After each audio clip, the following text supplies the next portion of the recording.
Rose would ப்ளைனிங் பண்ணி வச்சுருக்கோம். Rose வுட்டில் ஒரு டோர் செய்ய போகிறோம். இருக்கிறதுல ரொம்ப ஸ்ட்ராங்னா இப்போதைக்கு ரோஸ் வுட் மட்டும் தான். எல்லா மரத்தோட ஸ்ட்ராங் அதிகம் இந்த ரோஸ் வுட் தான். கிரைன்ஸ் பாருங்கள், ரொம்ப பியூட்டியாக இருக்கும். தேக்கு மரத்தோட சூப்பராக இருக்கும் இதில் கிரைன்ஸ். பாலிஷ் பண்ண அப்புறம் வேறு லெவலில் தெரியும் பார்க்குறதுக்கு. இதோட வெயிட்டுமே தேக்கு மரத்தை கம்பேர் பண்ணுறப்போ தேக்கு மரம் 2 பீஸ் தூக்கினா எவ்வளோ வெயிட் இருக்குமோ இது ஒரே பீஸ் அதோட வெயிட் அதிகமாக இருக்கும். அந்தளவுக்கு டென்சிட்டி அதிகம். ஒயிட் இல்லாமல் போடணும் பாருங்கள். ஒயிட் எல்லாம் கட் பண்ணிவிடுவோம். ஒயிட் இல்லாமல் ஃபுல் கலரை நீங்கள் வந்து கட் பண்ணி ஏதாச்சும் ப்ராடக்டாக செஞ்சு வச்சிட்டிங்கன்னா 200 வருஷம்னாலும் உங்களுக்கு அந்த ப்ராடக்ட் ஒன்றுமே ஆகாது. எப்படி இருக்கோ அப்படியே இருக்கும். இந்த இத்து போகிறது, பூச்சரிக்கிறது அந்த மாதிரி எந்த கம்ப்ளைண்ட் வராது உங்களுக்கு.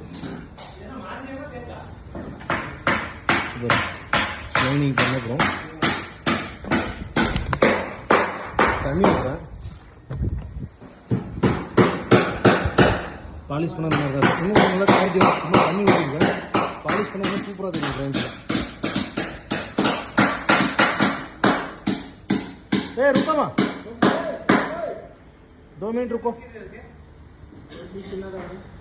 ரோஸ் வுட் ப்ராப்பர் பில்லோட வாங்கிட்டு வந்து நம்ம டோர் செஞ்சு தரோம். மற்ற ப்ராடக்ட் ஃபர்னிச்சர் ஐட்டம் வாஸ்கல் எல்லாமே செஞ்சு தரோம். ஏதாச்சும் உங்களுக்கு தேவைப்படுது அப்படின்னா வீடியோவில் தெரியும் நம்பருக்கு கால் பண்ணுங்கள்.